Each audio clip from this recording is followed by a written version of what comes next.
Alright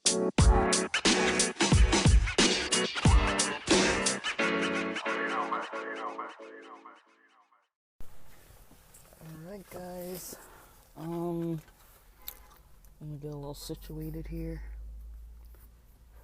So I'm a little early. I've got about 10, maybe a little less than 15 minutes to record here. Pages 132, 133, 134. And remember, we're going up to 138. So we're almost done.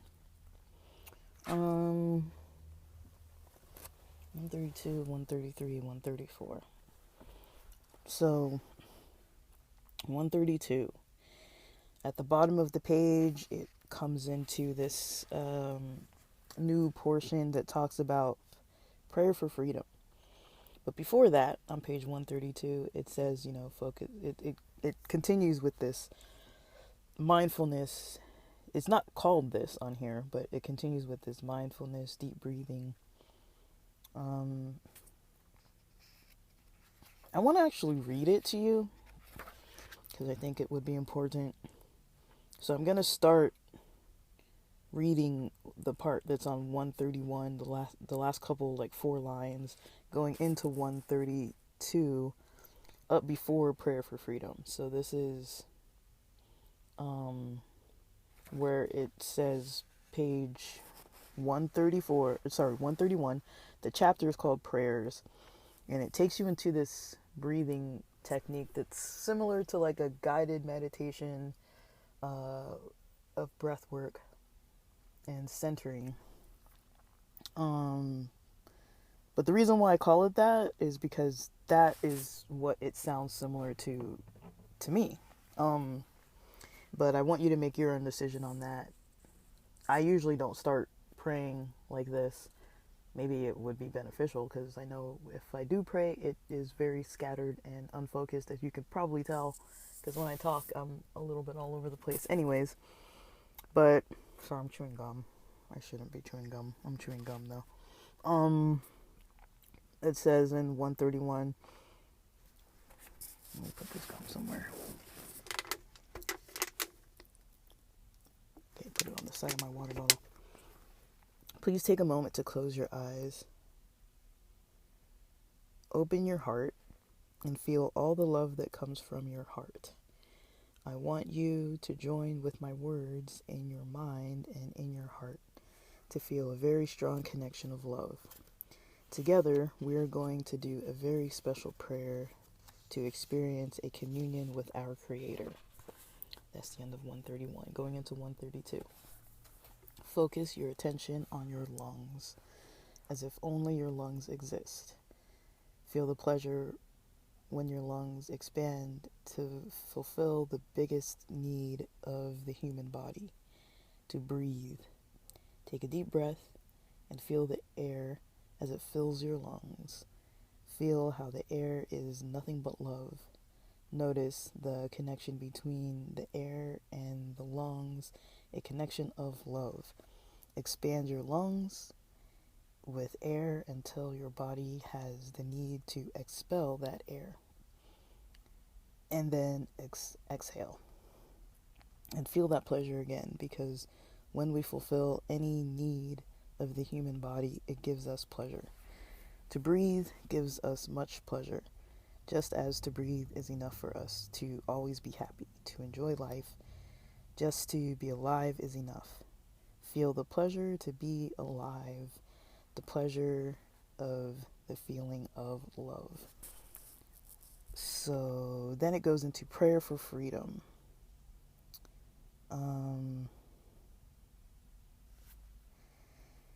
And on the bottom it says, we know that your real name is love, which is the creator of the universe.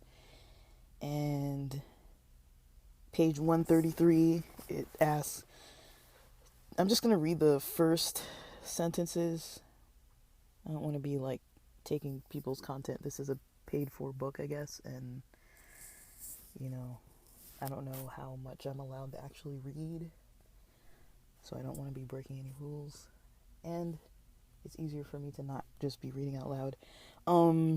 Today, help us to be like you are, to love life, to be life, to be love. Help us to love everything you create unconditionally, especially other human beings, especially those who live around us. All our relatives and people whom we try so hard to love. Help us to love others just the way they are, with no conditions. And page 134. Today, we clean our hearts of any emotional poison that we have. Free our minds from any judgment so that we can live complete peace and complete love. Today is a very special day. Today we open our hearts to love again so that we can tell each other, I love you, without any fear, and really mean it. And then it goes into this, Creator, help us to be just like you are. Thank you for everything that we receive this day, especially for the freedom to be who we really are. Amen. And then it goes into this next section, prayer for love. We are going to share a beautiful dream together. A dream that you will love to have all of the time. And then we'll get into the last few pages next time, but think about, does that make you feel any different? I mean, usually, you guys know on here, when I'm talking on here, a lot of times I have plenty to say about, social relationships, the emotional struggles that come with dealing with people who are maybe toxic, or even up to the point of abusive people, or people who just can't get out of their egos. It's hard to deal with them. It's hard to deal with that. That's not easy. It's easier just to opt out and just be like, sorry. And I'm not saying that it's that you always have to opt in. At the beginning, when this is giving you this kind of breath and talking about breath, I notice that I do like deep breathing techniques, kind of longer term than this one. Kind of just started with like a kind of simple breath, but that's fine too. But I do like breathing techniques. Helps decrease my anxiety, helps increase my focus. I do find it beneficial and useful. But one thing I notice is when I'm ill, when I'm sick, when you've got that head cold, when you've got that cough, when you've got that sinus issue going on, it is really hard to do breath work. You almost can't do it. You can't take that deep breath in. It's not comfortable. Like your body's just like coughing when it wants to do it, and like it kind of takes you out of it. Like, I'm not saying you can't do it when you've got a cold or whatever. You can, but you realize it's like, wow, like something that I take so easily for granted, just breathing, is so hard, just because I have a cold. And some people have asthma, some people have other issues. It can be so much harder. And we need our breath. We need to breathe pretty deeply. It helps with our health. It helps to kind of regulate and reset a lot in our bodies. A lot of times we get tension, we get all kinds of situations going on. So breathing is definitely important, to say the least.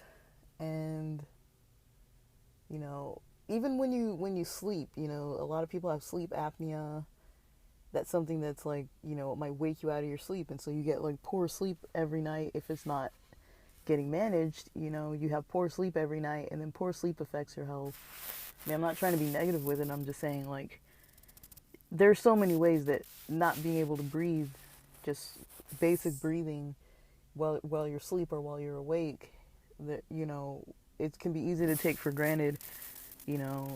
Sometimes I notice myself like snoring really loud and waking up, and I'll even have like a slight sore throat, because I'm like, man, like, was I really snoring like that heavily that I'm like sore from it? But just things like that, it's like, man. And then going into prayers, it really depends how people feel about praying, like, not everybody prays, not everybody believes in a creator. For those who do, I feel like this book might speak to people in a different way who don't. I just don't, I don't really know. I haven't come up with a creative or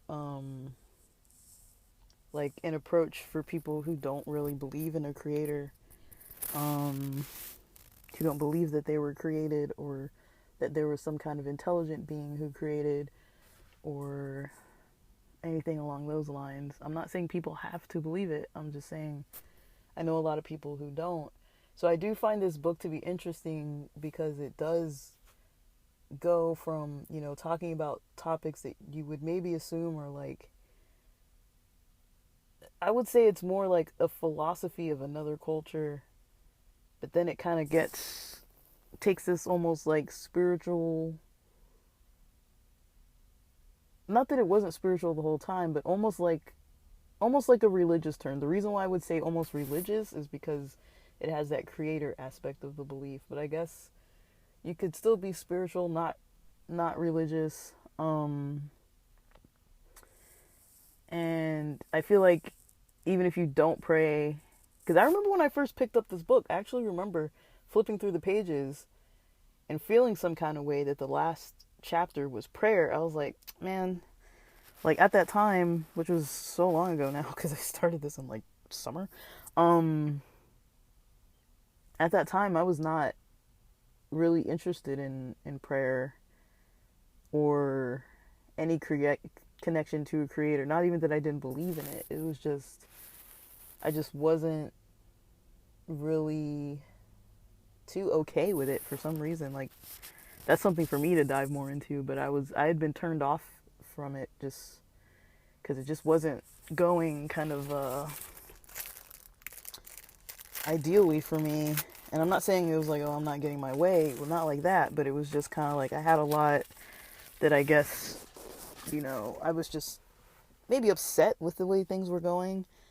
I don't know if I was mad at God. I don't really know. I don't think I ever like put that into words if I was, but maybe it was more like I don't know if it was because of the people I knew that were connected to like church related stuff or because of my history with the church or just kind of how I was kind of like over dealing with it. I did kind of have like a desire to not really connect too much with it for a while there. It was I don't know really where that came from, but